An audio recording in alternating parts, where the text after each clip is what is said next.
Hello dear everyone, আসসালামু আলাইকুম। আশা করি সবাই অনেক ভালো আছেন, সুস্থ আছেন। আমার খুবই পছন্দের একটা রেসিপি হচ্ছে এই জালি কাবাব। কিভাবে তৈরি করেছি সেটাই আজকে আপনাদের সাথে শেয়ার করব। চলুন দেখে নেওয়া যাক। এর জন্য আমি এখানে 2 কাপ পরিমাণ বিফ কিমা নিয়েছি। আপনারা চাইলে চিকেন কিমাও নিতে পারেন। আর এই বিফ কিমাটা আমি বাসায় তৈরি করেছি। গরুর মাংসটাকে ছোট ছোট করে কেটে পানিটা ঝরিয়ে তারপর হচ্ছে কিমাটা তৈরি করেছি। অবশ্যই কিমাটা পানি ঝরিয়ে তারপরে তৈরি করবেন। আর চিকেন দিয়ে যদি এই রেসিপিটা তৈরি করেন তাহলে এত বেশি কিমা না করলেও কোনো সমস্যা নেই। গরুর মাংসটা অবশ্যই মিহি কিমা করা লাগবে। ঠিক এরকম। তো এখন এই 2 কাপ পরিমাণ গরুর মাংসের কিমাটাকে আমি একটা বড় বাটির মধ্যে নিয়ে নিচ্ছি। একে একে ইনগ্রেডিয়েন্টসগুলো আমি এখন অ্যাড করে দিব।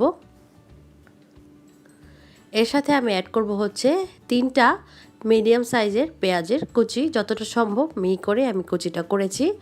আর 4-5টা কাঁচামরিচ কুচি নিয়েছি সাথে, এটাও মিহি কুচি করার চেষ্টা করেছি। আর সাথে নিয়েছি হচ্ছে ধনিয়া পাতা কুচি।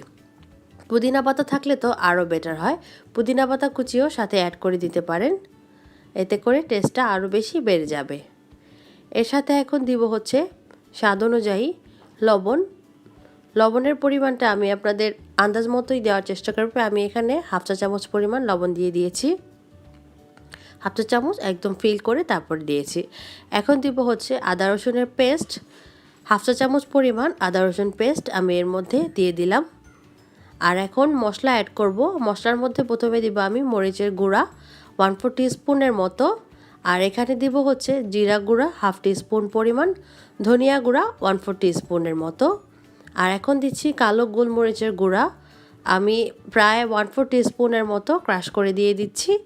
আপনাদের বাসায় গুঁড়া থাকলে সেটা অ্যাড করে দিবেন ডিরেক্টলি।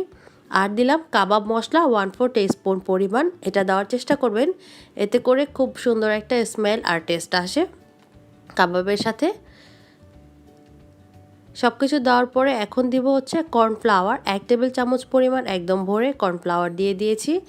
আর সাথে দিলাম হচ্ছে পাউরুটির গুঁড়া, যেটাকে বলে ব্রেড ক্রাম্ব, সেটা আমি দিচ্ছি 2 টেবিল চামচ পরিমাণ। আর এর সাথে দিব হচ্ছে টোস্ট বিস্কিট, 2টা আমি ব্লেন্ড করে নিয়েছি, সেখান থেকে আমি 2 টেবিল চামচ পরিমাণ টোস্ট বিস্কিটের গুঁড়া অ্যাড করেছি। পাউরুটির গুঁড়া আর টোস্ট বিস্কিটের গুঁড়া দুইটাই অ্যাড করার চেষ্টা করবেন। আর সাথে দিলাম হচ্ছে বেসন 1 টেবিল চামচ পরিমাণ। আর এর সাথে এখন অ্যাড করছি ময়দা 1 টেবিল চামচ পরিমাণ। আমি 2 কাপের যে মেজারমেন্ট সেটা আপনাদেরকে বলে দিচ্ছি। আর আপনারা যদি 1 কাপ পরিমাণ কিমা ইউজ করেন তাহলে আরও একটু কম কম করে মশলা সব কিছু অ্যাড করবেন। আমি বাইন্ডিংয়ের জন্য দিব হচ্ছে একটা ডিম। হাত দিয়ে খুব ভালো করে সময় নিয়ে এভাবে একদম মিক্স করতে হবে। এত পর্যন্ত আপনাকে হচ্ছে এটাকে মাখাতে হবে যত পর্যন্ত একটা বাইন্ডিংয়ের শেপ না চলে আসে। আপনি মাখাতে মাখাতে বুঝতে পারবেন যে এখন এটাকে একটা কাবাবের মতো শেপ দেওয়া যাবে। ঠিক এরকম করে আমি এটাকে মেখে নিয়েছি, অনেকটাই কিন্তু সফট হয়ে গেছে। আর যদি আপনাদের মনে হয় বাইন্ডিংটা ঠিকমতো আঠালো হয়নি, আরও কিছুটা বেসন অথবা ব্রেড ক্রাম্ব বা বিস্কিটের গুঁড়া যে কোনো কিছু অ্যাড করে দিতে পারেন। এখন এখানে আমি একটা বাটিতে নিয়েছি বেশ কিছুটা টোস্ট বিস্কিটের গুঁড়া, সেটা নিয়ে নিলাম। আর এখন আমি আমার পছন্দ মতো শেপ অনুযায়ী হচ্ছে আমি কাবাবগুলো তৈরি করে নিব। এই ঠিক এরকম করে 2 হাত দিয়ে প্রেস করলে সুন্দর একটা কাবাবের শেপ হয়ে যাচ্ছে। খুবই আপনাদের সুবিধার জন্য আমি আরও একটা দেখিয়ে দিচ্ছি।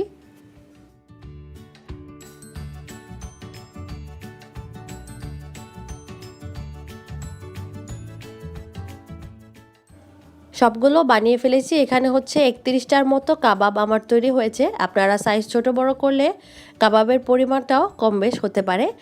তো আমি এখানে অর্ধেকটা এখন ভেজে দেখাচ্ছি আর অর্ধেকটা স্টোর করে রেখে দিব।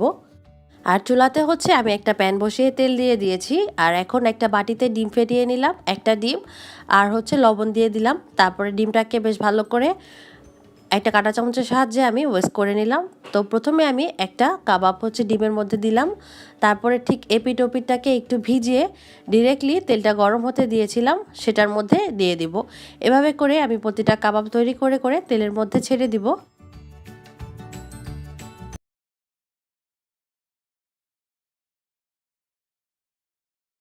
তো একটা পিঠ একটু হয়ে আসার পরে তারপরে আমি সাবধানে উল্টে নিচ্ছি। উল্টে পাল্টে যখন একটা ব্রাউন কালার চলে আসবে তখন আমি এটাকে নামিয়ে নেব। এটা ভাজতে আমার সময় লেগেছিল প্রায় 8 থেকে 10 মিনিটের মতো। আর এটার টেস্টটা একদম অবিকল, যে রেস্টুরেন্টে অথবা বিয়েবাড়িতে যে টিকিয়াটা আমরা খেয়ে থাকি ঠিক সেটার মতো। আপনারা যদি বাসায় বানিয়ে ট্রাই করেন আপনারা নিজেরাই কিন্তু বুঝতে পারবেন। আর এটার টেস্ট না খেলে আসলে বোঝা যাবে না। আর কাউকে যদি খাওয়ান মনে করবে যে হয়তোবা সেটা বাইরে থেকে কিনে এনে তারপরে দেওয়া হয়েছে। সত্যি খুবই অসাধারণ ছিল। আমার বাসার সবাইও অনেক বেশি পছন্দ করে হচ্ছে।